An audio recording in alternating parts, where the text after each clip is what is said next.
Kontraktor di Depok tahun 99 ketika Depok menjadi kota madya. Saya cerita sedikit Pak, waktu Pak Badrul Kamal dilantik tahun 99, APBD kita Pak, belanja daerah itu kalau nggak salah 150 atau 140 miliar, sampai dengan 2004 jam masa terakhir jabatan Pak Badrul Kamal itu hampir mencapai 280 miliar. Anggaran belanja kita sedikit.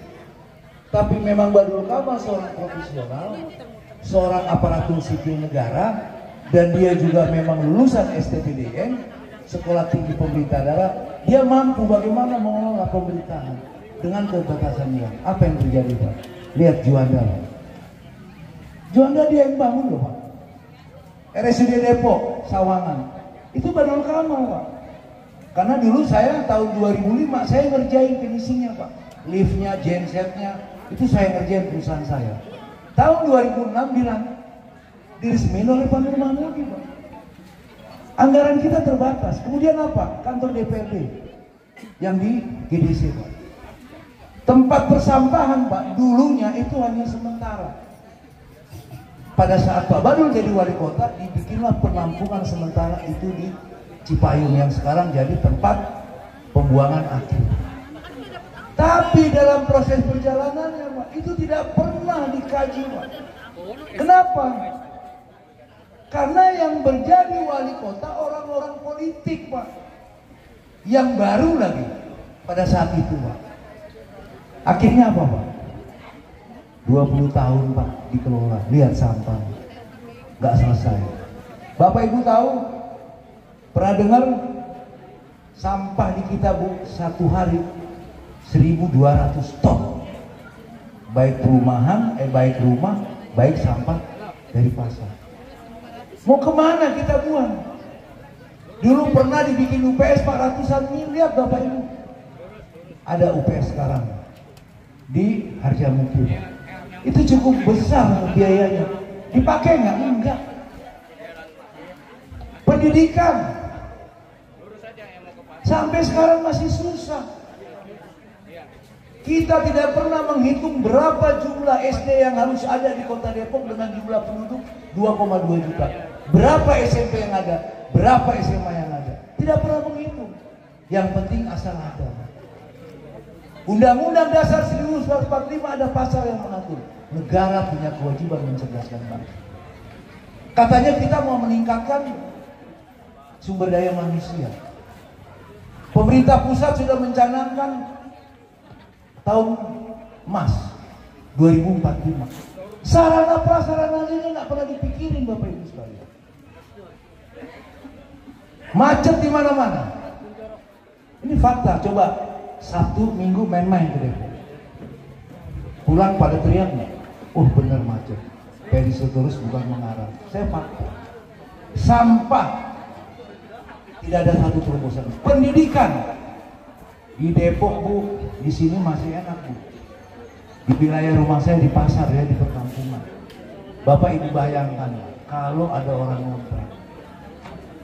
ngontrak Pak, suami istri, ya kan, suaminya tukang ojek kampung, mohon maaf ya, penghasilannya kadang-kadang ada satu orang aja sekolah di swasta, sanggup ya? Beli bodek aja anaknya sakit dan bisa apalagi pendidikan. Ini persoalan yang kita lihat Pak. Maka saya bilang sama teman-teman semua, kita harus bisa melakukan perubahan bersama 12 partai politik. Kenapa Pak Sofyan Suri adalah seorang birokrasi? Dia bukan orang partai politik, tapi 12 partai politik mengusung dia Pak. Untuk apa? Ada perubahan. Kenapa perubahan? Karena dia dididik di pemerintah sebagai aparatur negara dari sekolah tinggi pemerintah.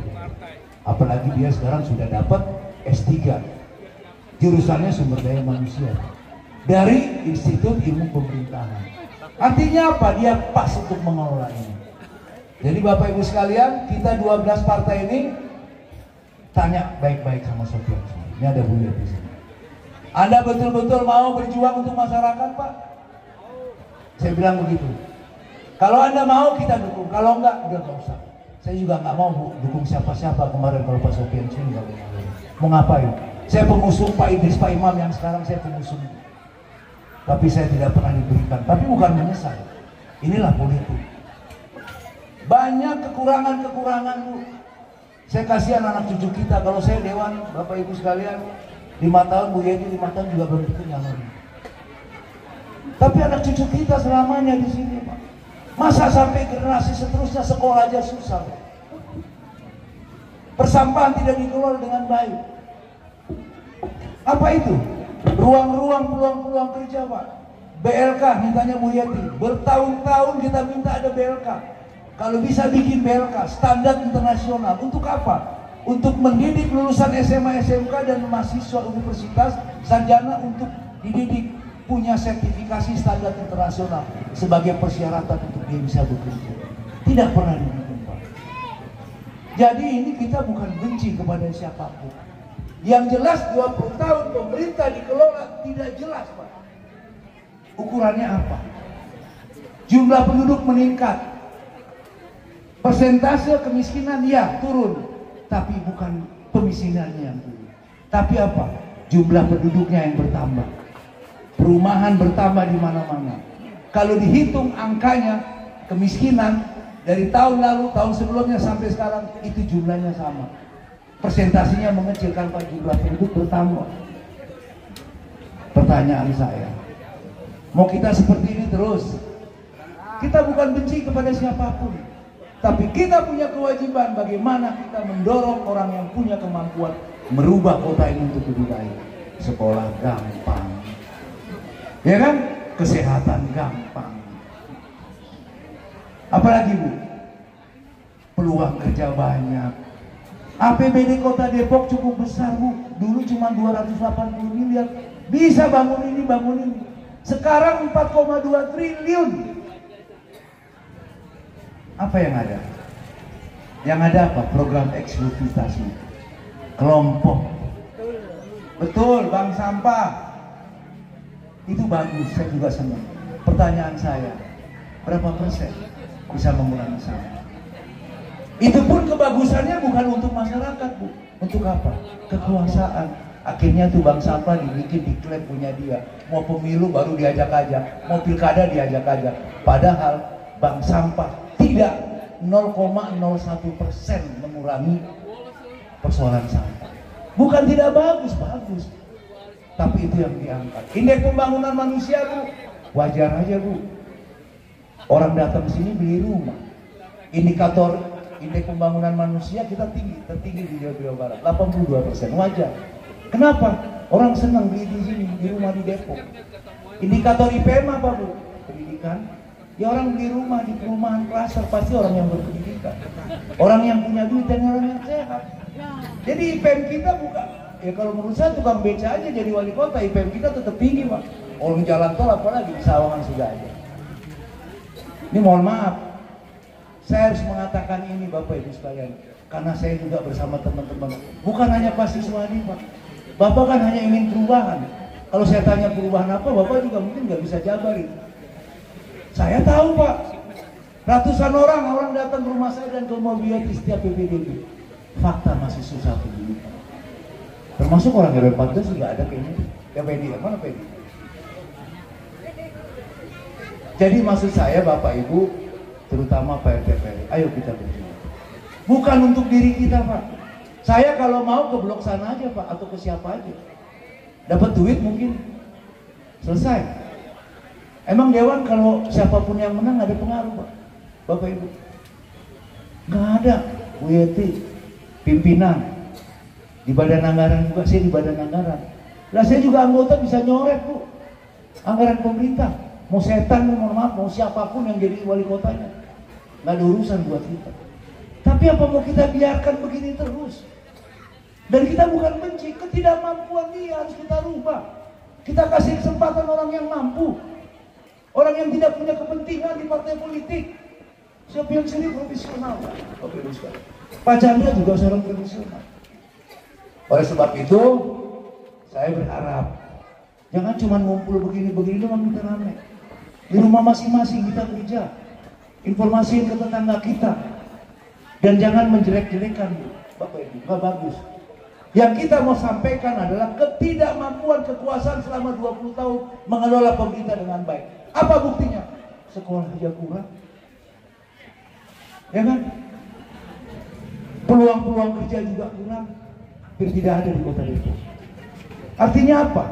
Ini yang harus kita dorong. Infrastruktur. Nggak pernah bikin jalan tembus atau jalan apapun. Oleh sebab itu, saya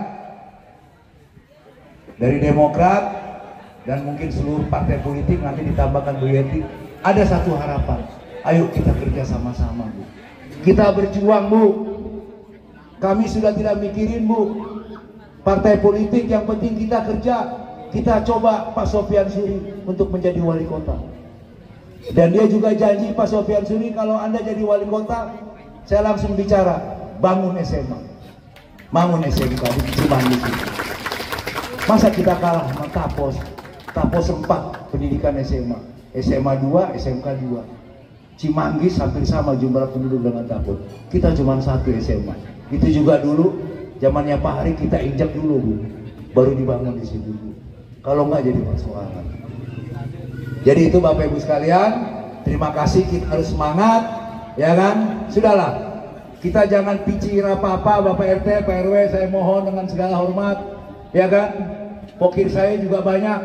Mohon izin Bu Yeti, saya sampaikan, saya hitung selama saya jadi dewan 60 miliar, Pak. Tapi suara saya selalu kalah. Saya nggak bisa bayangin 60 miliar dari 2013 saya masuk ke pertama di RW 14. Kalau nggak ada saya 60 miliar, mau kemana? Mau ke Blok Sono. Tapi suaranya di Sono gede terus, saya bayangin.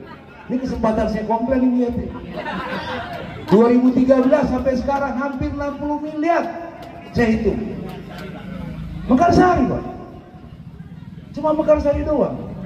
Bu Yeti fokus di Tugu sama di Curug dia. Mekarsari ada, tapi bukan RW 14 karena ada saya, kata Bu Yeti. Berbagi. Jadi maksud saya, Pak, ayo kita berjuang, Pak Edi, ya, teman-teman semua, ya kan. Saya sudah uji Pak Sofyan Suri, Pak. Jujur saya kenal dia lagi masih staf. Dulu saya kontraktor tahun 99, Pak. Yes. Sofyan Chandra, oke gas, oke gas. Sofyan Chandra paling pas. Sofyan Chandra, oke gas, oke gas. Sofyan Chandra paling pas. Oke, terima kasih.